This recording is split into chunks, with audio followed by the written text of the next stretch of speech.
Do you see the glass as being half full or half empty? We've all heard this question before, as it's usually asked when somebody wants to make a point. But asking such a simple question, containing only two possible answers, means that it's easy to manipulate people, as it's easy to remember the predetermined answers, which the person asking the glass half full question is going to throw up all over you. And then the person asking the question goes home and massages their ego until it's as tender as a Kobe beef cow. If anybody asks you if the glass half full or half empty, run. Just run away. As anything that they're going to say to you is just verbal vomit and verbal diarrhea that they are going to chuck up all over you. Hang on, I started this video with a glass half full question. We all know that the glass half full or half empty question is there to determine if we have a positive or negative mindset, or a positive or negative outlook. But even though we're only given two options to choose from, there is a third answer which we're never given as an option. Whenever I'm asked if I think that the metaphorical glass is half full or half empty, I answer with, it all depends. If the glass is being filled up, then it's half filled. If the glass is being poured out, then it's half emptied. As I don't see myself as being a positive or negative person. I see myself as being a realistic person. And if the glass is filled with beer, then it would be definitely half emptied, as I'd be drinking that bad boy down like there's no tomorrow. It's at this point that the Jehovah's Witness usually realise they've made a huge mistake by knocking on my door. Being positive versus being realistic. We all seem to be caught on the same merry-go-round, in that we have such a strong desire to think more positively, to have a more positive outlook, and to be more positive. Positivity is fine and all, there's certainly nothing wrong with being that way, but it's better to be positive if you actually feel positivity. As if you feel bad, but you're doing all the tips and tricks to think, feel and act with more positivity, then you are just trying to convince and trick yourself into being more positive. Which means basically you are ignoring how you truly feel. And when we ignore how we truly feel by pretending that we feel other feelings, we create a workhouse effect within us, where our true feelings sink into a deeper part of us and they're replaced by emotional tension and emotional pain.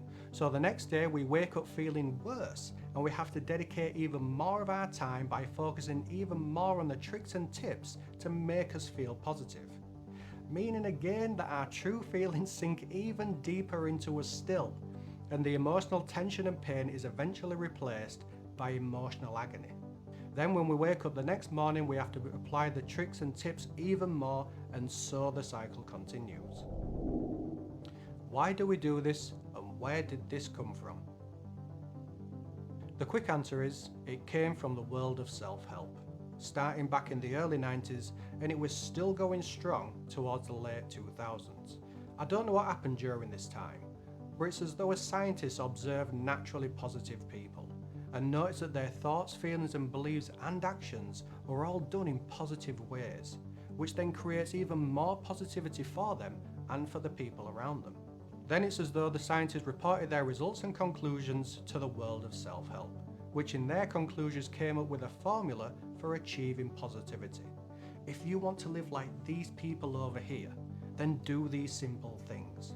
Repeat daily positive affirmations. Imagine the life that you want and the law of attraction will deliver. Look out for things in your life to be grateful for and give thanks and be grateful. Give your time and money to a good cause and have trust in a higher power, amongst other things.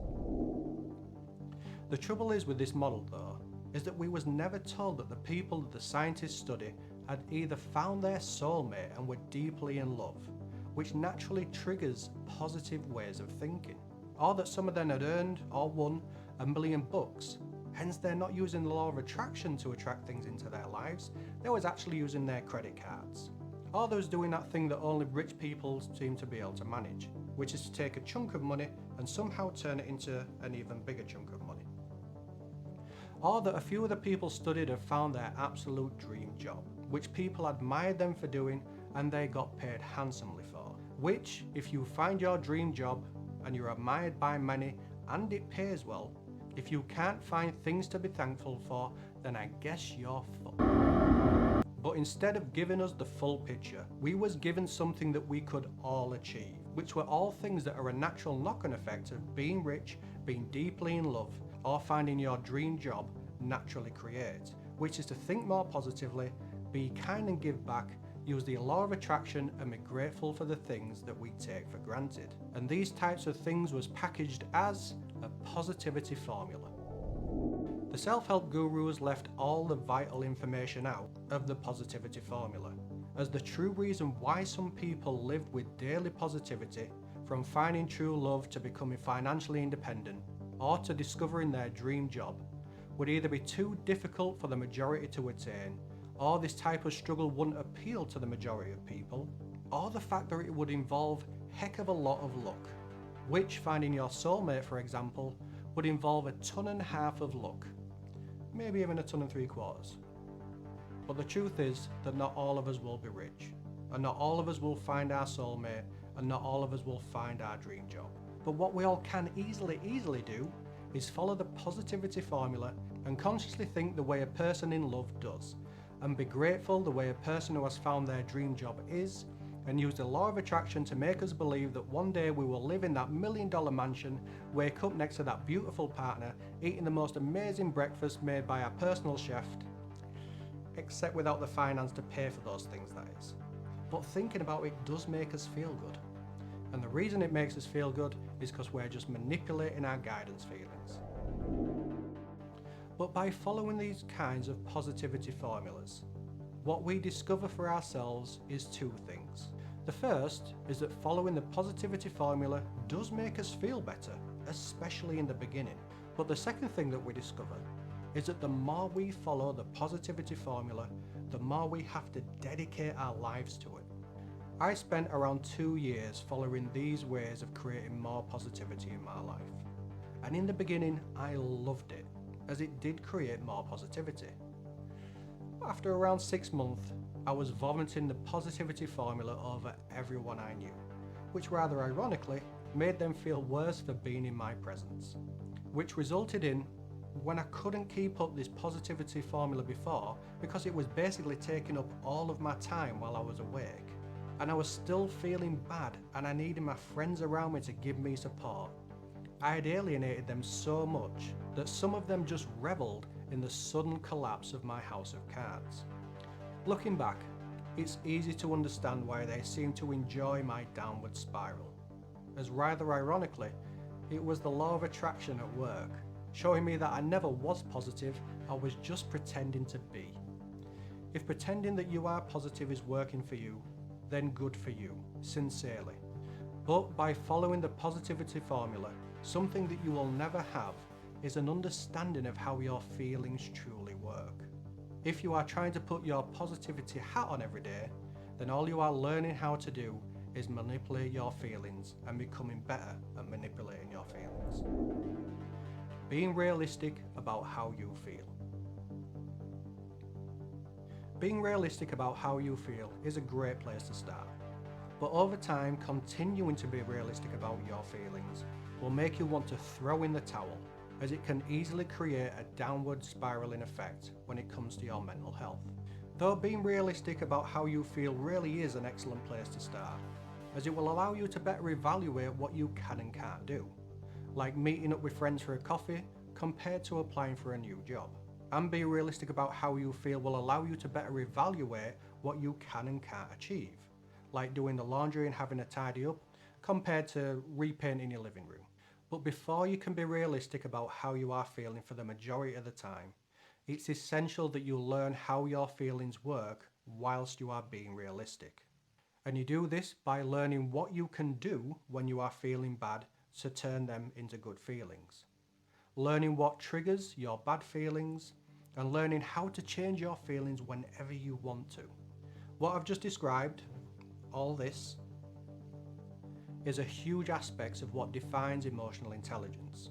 To know yourself and to know how your emotions, feelings and thoughts work is what will allow you to carry on being realistic about how you feel. As knowing how your inner world works allows us to be able to explore ourselves, each other and this world in a much more enjoyable, exciting and fulfilling way. Let's imagine there is something else that people aren't being realistic about. Imagine someone is exploring this world with their partner, and to make it easier and quicker for them, they buy a car to travel in, which will allow them to go literally anywhere that they both want to see. The only trouble with this couple though, is that neither of them have learned how to drive. But they bought the car, so they'd give it a try anyway. Now compare the difference between the people who know how to drive and the couple who haven't yet learned. The difference is the journey, as they will either be kangaroo jumping their way to the next town, or they'll just be rolling in the 5.0 with a ragtop down so my hair can blow. Knowing how your thoughts, feelings and beliefs work, and knowing what your feelings of emotional tension and pain and agony actually represent, is learning how to metaphorically drive your metaphorical car. And it's a way to get rid of all the literal emotional pain and agony that you experience, enabling you to carry on being honest and realistic about how you feel each day. Which, being honest about how you feel each day, will result in you feeling positive and thinking in more positive ways, as your guidance feelings will give you light and pleasant feelings, since you will be labeling your feelings correctly. This creates a new positivity formula, which is: be honest and realistic about how you are feeling. Learn how your thoughts, feelings and beliefs all work together. Find methods to change your thoughts, feelings and beliefs that actually work. And finally, don't put all your faith in other people to make you feel good. As something that following the positivity formula taught me was that I could easily manipulate it to believe things work, when really, yes, they worked in the beginning, but after a while I just felt terrible again. If you want to be honest and realistic about how you feel, then I'll provide the methods to show you how to feel good so you can carry on being honest and realistic. And by applying the methods, you will learn for yourself exactly how your feelings work, which to me sounds like a winning combination. I'll end by saying that if you found this video helpful by shedding some well-needed light on being positive, then please like, comment and share this video, as doing any of these things will allow the YouTube algorithm to suggest these videos to more people and they'll reach a wider audience. And I want to say a huge thank you to the new subscribers that I gained last week. Yes, I'm a small channel, but I just love it when somebody decides to subscribe to this channel. And when I woke up last Tuesday and see that I gained some new subscribers, it made me feel great. So thank you for that experience. With that said, thank you so much for watching, and I'll see you in the next video.